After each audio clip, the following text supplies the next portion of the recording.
Semakin aku tahu, semakin aku sadar kalau aku nggak tahu apa-apa. Memang hidup ini penuh banyak ketidaktahuan, tapi nggak ada salahnya untuk bertanya dan belajar. Yuk kita bahas hal-hal yang mungkin jadi pertanyaan bagi orang Kristen. Bersama Sandra, Wilson, dan Lydia dalam What Do You Mean?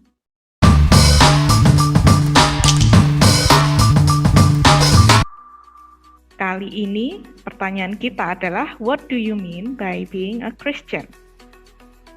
Di episode yang pertama kita udah lebih mengenal sosok Yesus Kristus melalui kehidupan dan karyanya, termasuk apa arti kematian dan kebangkitannya untuk kita sebagai orang percaya. Orang yang percaya kepada Kristus disebut sebagai orang Kristen karena kita mengikut Kristus. Namanya juga pengikut, harusnya kita kenal dong siapa yang kita ikuti dan bagaimana kita mengikuti dia. Jadi sebetulnya apa yang perlu kita lakukan sebagai orang Kristen ya?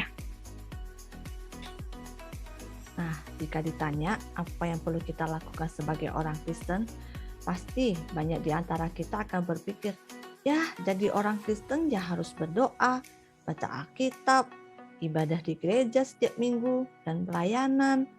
Nah, apakah benar dengan melakukan semua itu kita disebut sebagai orang Kristen? Pernah nggak kita merenungkan siapakah orang Kristen yang sebenarnya? Orang Kristen yang sebenarnya itu bukan hanya sekedar percaya Tuhan, terus lalu mengikuti semua ritual, beribadah setiap hari Minggu, dan memanggil nama Tuhan, Tuhan, tetapi sebenarnya tidak melakukan apa yang Tuhan kehendaki. Saya jadi penasaran. Jadi siapa sih orang Kristen sebenarnya?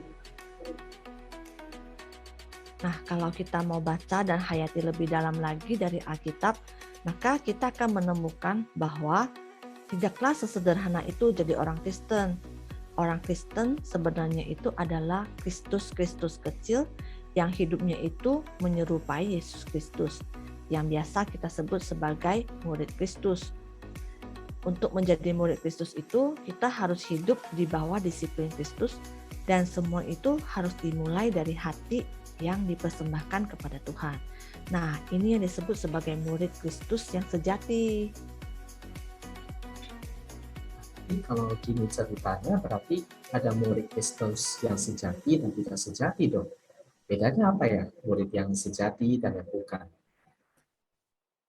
Untuk perbedaannya kita bisa lihat dari satu ayat, yaitu di Matius 4 ayat 19.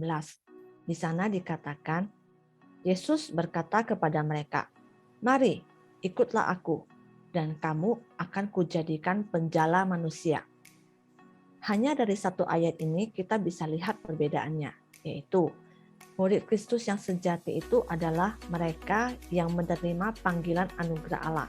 Nah, ini kita bisa dilihat dengan jelas dari kata "Mari, ikutlah aku." Itu adalah panggilan.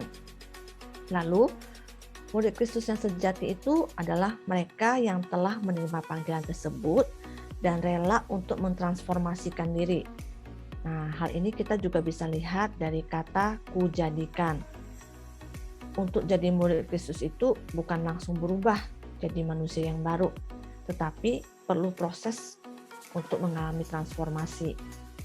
Setelah itu, menerima panggilan dan mengalami transformasi pribadi, maka yang terakhir adalah panggilan untuk mentransformasi sekitar kita, yaitu dari kata menjadi penjala manusia. Nah, dari satu ayat ini kita bisa lihat dengan jelas sekali perbedaan murid Kristus yang sejati dengan yang bukan. Tadi sempat disebutkan kalau murid Kristus itu hidupnya menyerupai Kristus. Bahkan dibilang sebagai Kristus kecil gitu. Maksudnya apa ya sebetulnya orang Kristen hidup menyerupai Kristus? Kalau hidup menyerupai Kristus, dapat kita pahami dengan melihat pada 3 jabatan Kristus sebagai Nabi, Imam, dan Raja yang diurapi untuk melaksanakan kehendak Bapa dengan kuasa Roh Kudus. Maka, pertama-tama kita dapat melihat bahwa menyerupai Kristus berarti hidup melaksanakan kehendak Tuhan dengan bergantung pada Roh Kudus. Yesus di dalam mengatur kemanusiaannya berkata, "Bukan kehendakku yang jadi, melainkan kehendak Bapakku. Ini adalah kenotic spirit yang harus kita miliki sebagai anak-anak Tuhan, yaitu hati yang baru oleh kuasa Roh Kudus untuk menanggalkan kehendak diri sendiri dan hidup melaksanakan kehendak Tuhan. Sekarang kita akan melihat bagaimana Yesus melaksanakan kehendak Bapa sebagai Nabi, Imam, dan Raja. Jadi yang pertama, Yesus sebagai Nabi itu maksudnya apa sih? Jabatan Nabi sebagaimana yang dapat kita pelajari dari Perjanjian Lama adalah seseorang yang dipanggil oleh Allah sendiri untuk mewakili Allah di hadapan manusia. Sebagai Nabi, Yesus menyatakan kepada dunia siapa itu Allah yang sesungguhnya, apa yang menjadi kehendaknya. Tetapi bukankah dalam Perjanjian Lama bangsa Israel sudah mengenal siapa itu Allah? Bahkan dalam Perjanjian Lama Allah sendiri yang hadir dan berbicara dengan umatnya. Mengapa masih perlu nabi lain untuk berbicara mengenai siapa itu Allah? Memang benar, Allah telah memperkenalkan dirinya secara langsung atau melalui perantaraan nabi-nabinya dalam Perjanjian Lama. Namun itu semua belum cukup. Yesus yang adalah Allah sendiri kini datang untuk menyatakan dengan secukup-cukupnya tentang siapa itu Allah, sehingga kita bisa mendapatkan konsep mengenai Allah Tritunggal. Apa yang Tuhan janjikan bagi bangsa Israel di dalam Perjanjian Lama kini menjadi semakin jelas melalui apa yang dinyatakan oleh Yesus, termasuk apa yang dikerjakan oleh Yesus sendiri di dalam dunia. Bahkan lebih dari itu, pribadi Yesus yang dikenal oleh murid-muridnya dan apa yang diajarkannya kepada mereka memberikan kita pemahaman baru mengenai siapa itu Allah. Yesus yang berinkarnasi sebagai manusia menyatakan betapa intimnya Tuhan ingin agar manusia mengenal Dia. Tuhan harus datang untuk menjadi sama seperti manusia agar manusia dapat berelasi akrab dengan Dia. Dan pengenalan semacam ini menjadi titik berangkat kita sebagai orang Kristen untuk terus berelasi dengan Tuhan hingga kekekalan. Wah, betapa luar biasanya kedatangan Yesus sebagai Nabi. Tentu tidak berhenti sampai di situ, karena apa yang dinyatakan, diajarkan, dan dikerjakan oleh Yesus akan diteruskan oleh murid-muridnya melalui kuasa Roh Kudus hingga kedatangannya kembali. Nah, jadi pertama-tama, hidup menyerupai Kristus tidak lepas dari bagaimana kita menjadi saksi bagi Injilnya dalam seluruh aspek kehidupan kita. Kita tidak hanya menjadi pewarta Injil melalui mulut kita, tetapi juga dengan cara kita hidup berdasarkan Injil kita yang sudah kita terima. Gitu ya. Nah, lalu ini juga sama jika kita ingin hidup menyerupai Kristus sebagai imam dan raja. Kita tahu sebagai imam, Yesus menanggung dosa kita di hadapan Allah. Yesus adalah pengantara yang memulihkan relasi antara manusia dengan Allah. Sebagai pengikut Kristus, apakah kita telah hidup sebagai manusia yang melalui kita, orang dapat melihat dan mengenal Allah? Yesus sebagai imam juga ditulis dalam kitab Ibrani sebagai pribadi yang turut merasakan penderitaan manusia. Ini luar biasa sekali. Seringkali dalam perenungan kita untuk semakin bertumbuh menyerupai Kristus, kita mempertimbangkan aspek pikiran. Apakah saya semakin mengenal Tuhan, which is pengetahuan kita akan semakin bertambah. Atau seringkali juga mempertimbangkan aspek moral, apakah saya sudah semakin baik hidupnya. Tetapi aspek yang sangat penting yang seringkali hanya berlalu begitu saja dari perenungan kita adalah apakah kita bersedia untuk mengosongkan diri, untuk turun menanggung kesusahan dan penderitaan orang lain. Ini jelas bukan hal yang mudah, karena ini berarti kita harus betul-betul memperhatikan orang lain. Banyak energi dan waktu yang akan terkurasi itu tentu saja. Nah, bayangkan saja kalau kita harus mendengarkan keluh kesah orang lain yang panjang, dengan sabar tanpa memotong pembicaraan orang tersebut, bahkan tanpa dalam hati merasa terusik atau judgmental. Wow, betul-betul tidak mudah bukan? Tetapi itulah spiritualitas yang harus kita latih dalam diri kita. Kenotic spirit seperti yang sudah saya sebutkan tadi sebelumnya. Lalu sekarang kita melihat yang ketiga ya. Nah, Yesus sebagai Raja menegakkan kerajaannya di bumi. Manusia akan dipulihkan, dunia akan diperbaharui dan tatanan yang baru sehingga seluruh dunia betul-betul menyatakan kemuliaan dan keindahan Tuhan. Demikian juga menyerupai Kristus berarti dalam segala sesuatu yang kita kerjakan dengan dilandasi oleh kebenaran Tuhan, agar apa yang kacau dalam dunia kita kembalikan kepada keteraturan. sebagaimana mestinya. Hal ini tidak hanya berlaku dalam urusan-urusan yang besar seperti pekerjaan kita di kantor misalnya, atau studi kita, tetapi juga hal-hal yang kecil seperti bagaimana kita mengatur rumah kita, bagaimana kita mengatur kegiatan-kegiatan kita hari lepas hari. Apakah kita membiarkan rumah kita dalam keadaan berantakan, barang-barang kita lemparkan ke sana kemari seperti itu? Apakah kita membiarkan hari-hari kita berlalu begitu saja tanpa perencanaan? Banyak sekali hal-hal yang kecil yang justru menuntut sangat banyak perhatian kita jika kita ingin hidup untuk menghadirkan keteraturan, juga keindahan pada apa yang kacau dan tidak indah. Dan memang tepat sekali apa yang dikatakan Alkitab. Jika kita setia kepada hal-hal kecil, maka hal-hal yang besar akan ditambahkan kepada kita.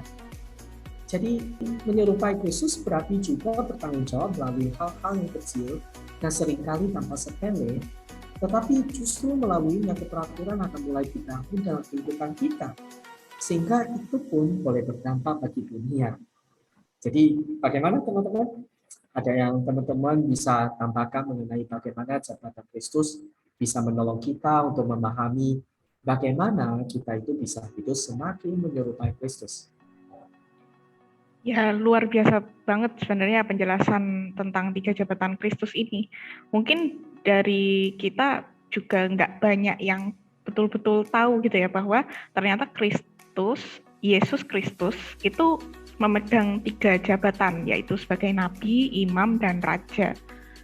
Nah, tadi kita sudah dijelaskan kalau sebagai pengikut Kristus, kita juga dipanggil untuk hidup menyerupai Kristus. Kita sudah dipanggil untuk menerima anugerah Allah, dan kita juga dipanggil untuk mentransformasi diri, juga mentransformasi sekitar kita.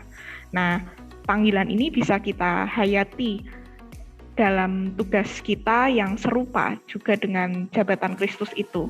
Jadi sebagai Kristus kecil, kita juga menjalankan ketiga peran tersebut. Nah, yang pertama, peran kenabian.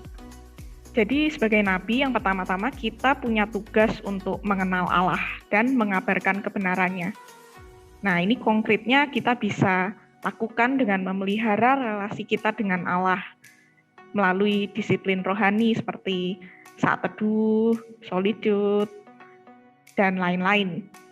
Kita juga bisa mengabarkan Injil melalui kata-kata maupun tindakan kita. Jadi selain kita menceritakan tentang Yesus melalui kegiatan gereja yang internal, misalnya seperti khotbah yang kita dengarkan tiap minggu, lalu persekutuan-persekutuan yang kita ikuti, lewat sekolah minggu, pembinaan, dan banyak aktivitas lainnya, kita juga bisa melakukan kegiatan eksternal yang di luar gereja, misalnya mission trip, melakukan aksi sosial, dan lain-lain. Kita juga bisa menyaksikan Kristus melalui perilaku kita sehari-hari. Misalnya bagi kita yang bekerja, kita ya bekerja dengan sepenuh hati, dengan jujur, bertanggung jawab. Juga teman-teman yang belajar sebagai mahasiswa ataupun sebagai pelajar juga belajar dengan sungguh-sungguh. Kalau ujian ya jujur, dan lain-lain. Jadi kita menghidupi Kristus dalam perilaku kehidupan sehari-hari kita. Itu adalah tugas kita sebagai nabi yang harus mengenal siapa yang kita ikuti, siapa yang kita sembah, dan juga mengabarkan kebenarannya. Nah, yang kedua, ada peran imam. Kalau zaman dulu kan mungkin kita ingat gitu ya, di zaman Israel, di zaman Perjanjian Lama itu imam adalah seorang yang menjadi perantara antara umat dengan Allah. Tadi udah dijelasin juga kalau Yesus juga memegang peran itu sebagai perantara umat dengan Allah. Jadi sekarang umat bisa berelasi kembali dengan Allah dengan bebas. Nah, ternyata kita sebagai pengikut Kristus juga punya peran perantara. Kita bisa menjadi perantara bagi sesama kita dan juga Allah gitu. Kita bisa jadi pendoa syafaat misalnya bagi keluarga kita, gereja, teman-teman, atau mungkin bangsa dan negara. Kalau Kristus sebagai iman itu mengorbankan dirinya, kita juga bisa menyerahkan seluruh hidup kita sebagai persembahan yang hidup, dengan hidup sesuai kehendak Allah, seperti yang dikatakan di Roma 12 ayat 1. Nah, selain itu, imam juga punya tugas sebagai pengajar. Jadi, kalau kita menghayati peran keimaman kita bisa mengajar, misalnya mengajar di sekolah minggu, atau di kelompok kecil, atau mungkin di persekutuan, PA, seperti itu. Nah, yang ketiga, ada peran raja juga. Lucu ya sebenarnya kalau dipikir, kalau kita juga punya peran raja gitu. Nah, raja ini kan tadi dijelaskan kalau seorang raja itu memelihara keteraturan, harus bisa manage gitu kan. Seorang raja kan memang biasanya memimpin rakyat dan jadi sosok yang berkuasa. Nah, umat Kristen sebagai raja ini bisa kita hayati sebagai kita yang sudah dibebaskan ini punya kuasa untuk tiap harinya berperang melawan musuh kita, yaitu iblis. Karena tiap hari kita itu menghadapi godaan dosa, seremeh apapun itu. Godaan untuk bohong misalnya, godaan untuk mungkin mencuri gitu, dalam bentuk misalnya mencontek. Nah, itu kan godaan-godaan yang mungkin kita kayak anggap lalu aja, anggap biasa aja. Tapi tugas kita sebagai raja itu ya melawan godaan seperti itu tiap-tiap hari. Melawan dan mengalahkan sehingga kita hidup dipimpin oleh Kristus, bukan oleh keinginan diri kita sendiri maupun godaan iblis. Kalau mungkin kita sebelumnya belum betul-betul mengenal tugas-tugas ini secara spesifik, nah karena kita sudah tahu lebih detail, kita bisa lebih mengerti mengapa murid Kristus itu punya peran yang penting dan menantang dalam kehidupan mereka. Semuanya ini bisa dijalankan kalau kita betul-betul menyadari peran kita ini dari dalam, lalu menyadari bahwa cara dan gaya hidup kita itu berpengaruh kepada orang di sekitar kita. Kayak tadi disebutkan, kita mentransformasi diri kita, tapi juga mentransformasi sekitar kita. Sebagai Kristus kecil, kita punya tanggung jawab untuk menyinarkan terang Kristus melalui kehidupan kita. Jadi penting banget ternyata untuk lebih memahami seperti apa sih orang Kristen itu, dan bagaimana kita bisa meneladani Kristus dalam peran kita sebagai nabi, imam, dan raja. Saya teringat apa yang dituliskan John Stott dalam bukunya yang berjudul Basic Christianity. Seperti ini, Christianity is not just about what we believe, it's also about how we behave. Jadi, murid Kristus itu tidak hanya soal apa yang kita percayai, tapi juga bagaimana kita bersikap sesuai dengan apa yang kita percayai. Nah, dengan tuntunan Roh Kudus, kita pasti dimampukan untuk hidup seturut dengan kehendak-Nya. Ngomong-ngomong soal tuntunan Roh Kudus ini, episode berikutnya kita akan ngobrol lebih banyak soal Roh Kudus. Nah, apa aja yang bakal dibahas? Kita nantikan episode selanjutnya.